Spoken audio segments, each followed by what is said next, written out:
بسم الله الرحمن الرحیم. نن زموږ د نحو امیر سبق نمبر 6 دی. نن به موږ ان شاء الله د جمله خبریه تعریف او قسمونه وایو. جمله خبریه څه ته وایي، د هغې تعریف به وایو، قسمونه به وایو. د دې نه مخکینی درسونو کې موږ ووی چې لفظ دوه قسمه دی، یا به مستعمل وي یا به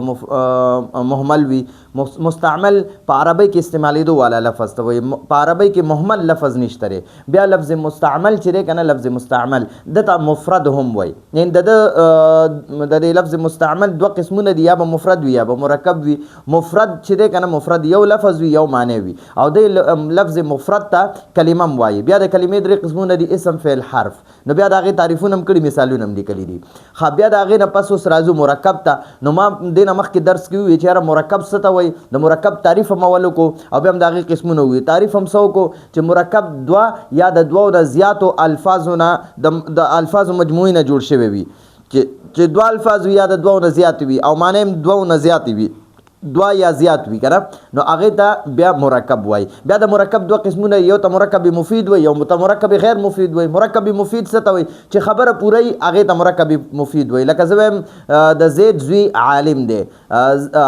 ولد زید عالم، نو دا خبر اوس موږ سره پوره شوه، د زید زوی عالم دی، دې ته مرکب مفید وایي. اوس مرکب غیر مفید څه ته وایي؟ چې خبره پکې نیمګړې وي، لکه ولد زیدن، د زید زوی، نو بیا مخکې ورپسې څه نه دي ویلي، خبرې دلته نیمګړې پرېښې ده، نو نیمګړې خبرې ته مرکب غیر مفید وایي او پوره خبرې ته مرکب مفید وایي. بیا ما تاسو ته وویل د مرکب مفید کې څه شی وي چې په دې کې زه خبره وکم، زه خبره کوونکی یم، زه فاعل یم او ته سامع یې، ته خبره اورېدونکی یې. چې زه خبره وکم که نه، نو زما د خبرې نه تا ته څه خبر معلوم شي یا څه غوښتنه درته معلومه شي. لکه زه تا ته وایم د زید زوی عالم دی، نو تا ته مخکې پته نه وه چې د زید زوی عالم دی، خو اوس درته پته ولګېده، اوس ته خبر شوې، نو زما د خبرې نه تا ته خبر معلوم شو. او که زه تا ته وایم چې یاره ته جومات ته لاړ شه، نو زه تا نه د جومات ته د تلو طلب کوم، زه تا نه غوښتنه کوم چې ته جومات ته لاړ شي، زه تا نه غوښتنه کوم چې ته مدرسې ته لاړ شي، زه تا نه غوښتنه کوم چې ته کتاب یاد کړې، ټیک شوه، یا زه تا نه غوښتنه کوم چې ته دا درس ولیکې، نو زه تا نه طلب کوم. یا تا ته اورېدونکی چې تا ته زما د خبرې نه څه خبر معلوم شي، لکه د زید زوی عالم دی، تا ته مخکې پته نه وه، اوس درته پته ولګېده، اوس خبر شوې چې د زید زوی عالم دی، نو زما د خبرې نه تا ته خبر معلوم شو. او یا زه تا ته سبق ولیکه، کتاب ولیکه، دا لیکل وکړه، نو ما تا نه غوښتنه وکړه د لیکلو. نو ګورئ، نو په مرکب مفید کې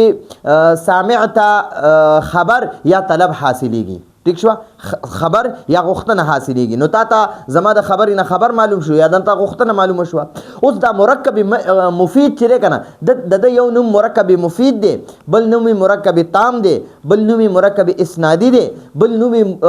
کلام دی او مشهور نوم جمله ده، ٹھیک شوه. نو پنځه نومونه دي: مرکب مفید، مرکب تام، مرکب اسنادي، کلام او جمله. نو کلام هم ورته وایي، جمله هم ورته وایي. نو مشهور نوم بیا جمله دی. نو بیا ما تاسو ته ویلو جمله دوه قسمه ده، یا به دا جمله اسمیه وي یا به دا جمله خبریه وي یا به جمله انشائیه وي. د جملې دوه قسمونه دي، یا به جمله خبریه وي یا به جمله انشائیه وي. جمله خبریه څه ته وایي؟ چې خبره پکې یعنی د هغې خبرې کوونکي باندې د دروغو یا د رښتیاو ګمان کیدی شي. لکه زه تا ته وایم د زید زوی عالم دی،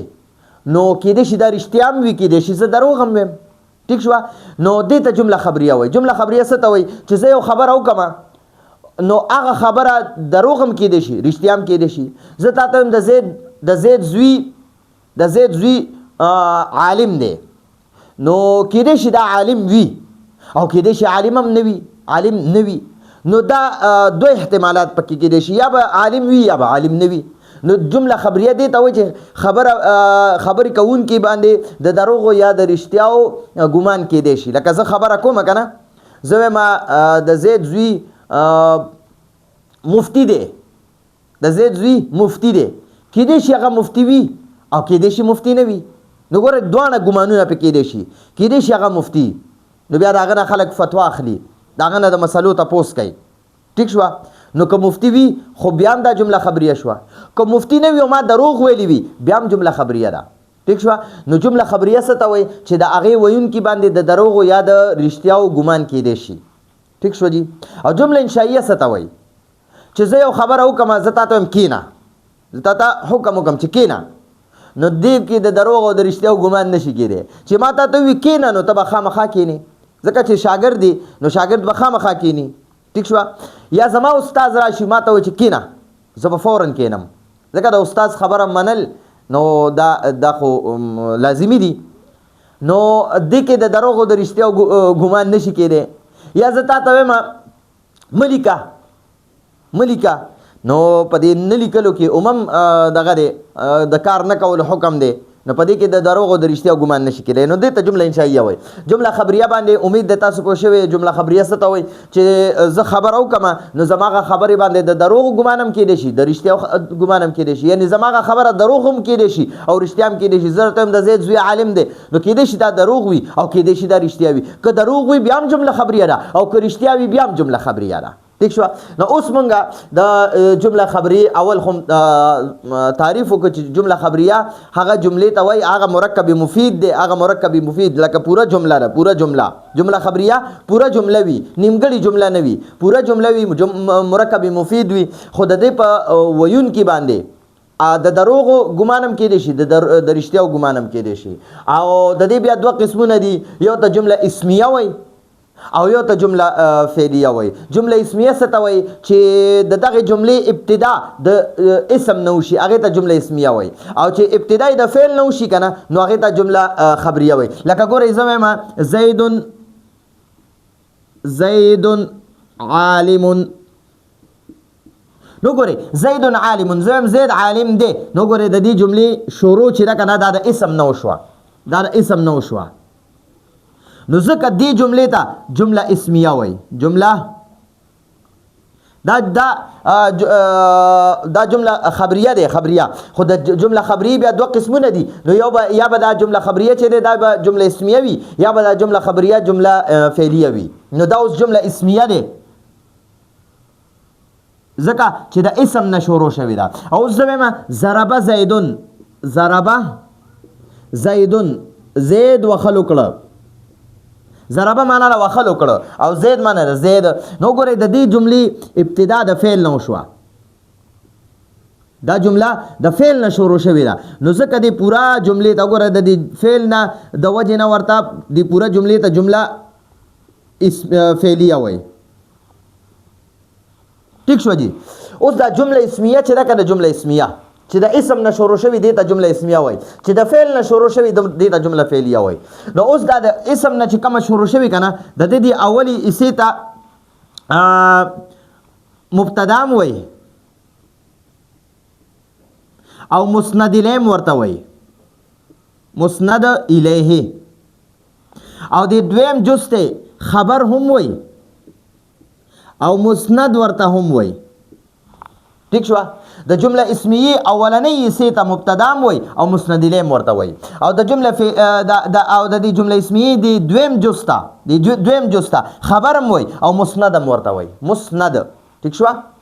اولی حصې ته د جمله اسمیه اولی حصې ته مبتدا هم وایي مشهور نوم مبتدا دی او مسند الیه ورته وایي او د جمله اسمیه د دویم جز ته مشهور نوم خبر دی او مسند هم ورته وایي ٹھیک شو نو مبتدا او نو زید مبتدا دی او عالم خبر دی یا مونږ یو بل انداز کې ویلی شو زید مسند الیه دی او عالم مسند دی مسند او مسند الیه جمله اسمیه شوه مسند او مسند الیه جمله اسمیه شوه یا مبتدا او خبر جمله اسمیه شوه نو ترکیبي نمونه چې دي که نه هغه مبتدا او خبر دی د جمله اسمیه چې کوم په ترکیب کې نمونه دي که نه مشهور نمونه نو زید مبتدا او عالم خبر ٹھیک شو جی بیا به انشاءالله مونږ لږ مشکل ترکیبونه زده کوو دا خو آسان ترکیبونه دي نو بیا به انشاءالله مونږ لږ مشکل ترکیبونه هم زده کوو چې زید لفظا مرفوع مبتدا چې په لفظونو کې مونږ ته دا اعراب ښکاري چې دا مرفوع دی مرفوع او عالم لفظا مرفوع یا داسې وایو مرفوع لفظا خبر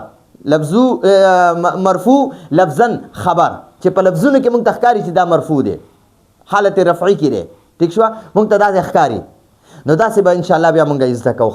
خو اوس زید مبتدا دی او عالم خبر دی مبتدا او خبر جمله اسمیه خبریه شوه مبتدا او خبر جمله اسمیه خبریه شوه نو دا ترکیب هم شو او ضربه زیدون ضربه فعل دی مشهور نوم فعل دی او دته مسند هم وای او دا زیدون چې دی زیدون دته مشهور نوم فاعل دی او دته مسند الیه هم وای ٹھیک شو جی خو ترکیبی نومونه د ضربه ترکیبی نوم چې په ترکیب کې استعمالیږي هغه فعل دی او آل تب ورته بیا مسند نه وای او زیدون په ترکیب کې فاعل وی فاعل مشهور نوم فاعل وی او مسند الیه مرته وای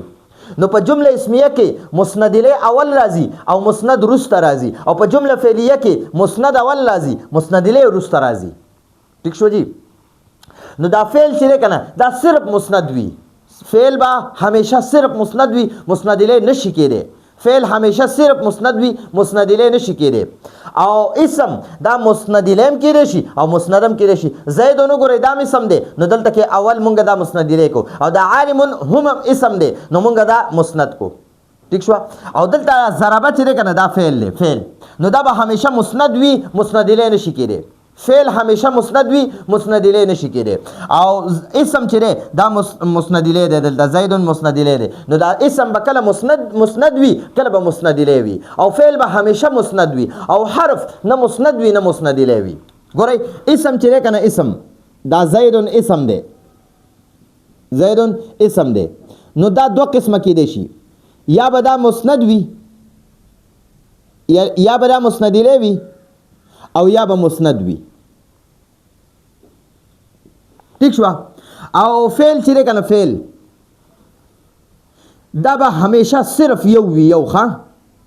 یو به وی یو مسند دا مسند الیه نشي کېده او حرف نه دی حرف دا یو هم نشي کېده نه دا مسند الیه کېدای شي نه مسند کېدای شي دا یو هم نشي کېده ٹھیک شو اسم چې اسم نو دا مسند الیه هم کېدای شي مسند هم کېدای شي فعل صرف مسند وي فعل صرف مسند وي مسند الیه نشي کېدای حرف چې دا نه مسند الیه کېدای شي نه مسند کېدای شي ٹھیک شو جی نو دا مونږه اول ابتدایي خبرې وکړې اوس په ان شاء الله مونږه دا چې کوم دغه وایو دا اعراب دا کوم مونږه عبارت وایو د فارسی را نو ان شاء الله په دې کې بیا تاسو په دې خبر باندې پوه شئ نو اول مونږ ته وایي د جمله خبریه تعریف د جمله خبریه تعریف او قسمونه نو اول به مونږ ته د جمله خبریه تعریف وکي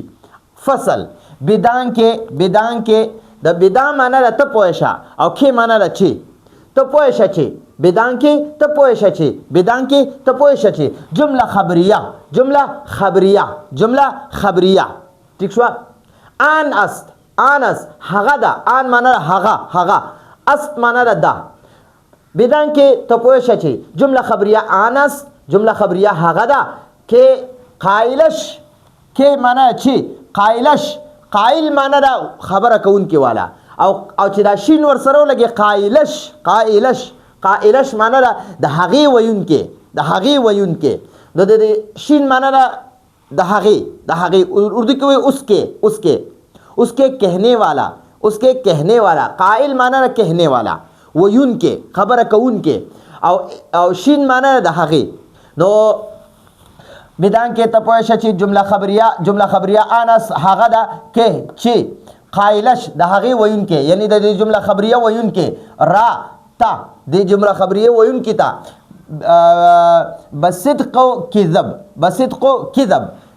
بصدق معنا د رښتیاو او کذب معنا یا د دروغو د رښتیاو یا د دروغو صفت توان کرده صفت وکړی شي ٹھیک شو یعنی جمله خبریه هغه ده چې د هغې قایلش د هغې ویونکي ته د رښتیاو یا د دروغو د هغې د ویونکي د رښتیاو یا د دروغو صفت وکړی شي یعنی زه وایم چې زید عالم دی نو ما د دې زید صفت وکړو نو زه ویونکی ما نو کیدای شي دا زید عالم وي او کیدای شي دا عالم نه وي دوه خبرې کیدای شي نو دې ته جمله خبریه وای نو بدان کې ته پوه شه چې جمله خبریه انس جمله خبریه هغه ده کې قایلش چې د هغې ویونکي را تا بصدق و کذب د رښتیاو یا د دروغو صفت توان کرد صفت وکړی شي چې د هغه د دروغو یا د رښتیاو صفت وکړی شي نو دا خو د جمله خبریه تعریف شو جمله خبریه څه ته وایي چې د هغې ویونکي چې دی په هغه د دروغو یا د رښتیاو ګمان وکړی شي ٹھیک شو وآ بردو نوع است وآ او هغه یعنی دا جمله خبریه بردو په دوا نوع است قسمه ده ګورئ دا نوع نه دی دا قسم ته وایي او ګونه نه دی ګونه دا هم قسم ته وایي او قسم چې دی دا هم قسم ته وایي ٹھیک شو نو درې نومونه شو فارسی کې به کله نوع استعمالیږي نوع کله به ګونه استعمالیږي کله به قسم استعمالیږي ٹھیک شو بردو قسم است په دوه قسمه دی بردو نوع است په دوه قسمه دی بردو ګونه است په دوه قسمه دی نو هر قسمه استعمالی دی شي ښه وآ بردو نوع است او هغه په دوه قسمه دی اول آکه هغه د چې اول هغه د چې جزء اولش د هغې اول جز ګورئ او جزء اول معنی ده اول جز او جزء اولش د هغې اول جز د دې شین معنی ده د هغې اوس کې اردو کې وایي اوس کې جزء اولش د هغې اول جز اسم باشد اسم وي واوره بیا دا جمله خبریه بردو نوع است جمله خبریه په دوه قسمه ده اول قسم آن کې هغه ده چې جزء اولش اسم باشد د هغې اول جز اسم وي ما تاسو ته دلته ویلي جزء د جمله اسمیه د جمله خبریه دوه قسمونه دي اول قسم هغه دی چې اول جز اسم وي نو زید عالم کې اول جز اسم دی وآرا جمله گویند وآ او هغې را تا جمله اسمیه گویند هغې ته جمله اسمیه وایي چون لکه زید عالم زید عالم دی زید عالم یعنی زید دانا است زید عالم دی زید دانا عالم ته وایي پوهه ته وایي چې ډېر زیات هر څه باندې پوهېږي هغه ته دانا وایي یعنی زید دانا است زید دانا دی زید عالم دی ٹھیک شو نو ها اوس وایي جزء اولش د هغې اول جز مسند الیه دی د زید عالم اول جز مسند الیه دی ما تاسو ته دته مبتدا هم وایي مسند الیه هم وایي وآرا مبتدا گویند او هغه ته مبتدا وایي وآ او هغه را تا مبتدا گویند وایي ٹھیک شو او هغه ته مبتدا وایي یعنی د جمله د چې کوم دغه د جمله خبریه ده د دوه قسمونه دي اول قسم یې هغه دی چې د هغې اول جز اسم وي او دې ته جمله اسمیه وایي چې د اسم نه شروع شوي د کومې جملې د اسم نه شروع شي نو هغه ته جمله اسمیه وایي لکه زید عالم کې دا زید دی نو جز اولش مسند الیه است نو د اول جز ته د زید ته مسند الیه وایي او آرا مبتدا گویند او دته مبتدا هم وایي ٹھیک شو وجز دوم او دویم جز مسند است دا دویم جز چې د عالم دا مسند دی اول چې کوم د کمی جملې نه ابتدا شوي دته مسند الیه وایي او مشهور نوم یې مبتدا دی او دا دویم جز چې دی دته مسند وایي او مشهور نوم یې خبر دی وجز دوم مسند است او دا دویم جز چې دی عالم دا مسند دی وآرا خبر گویند او هغه ته خبر وایي ٹھیک شو نو دا خو د جمله خبریه اول قسم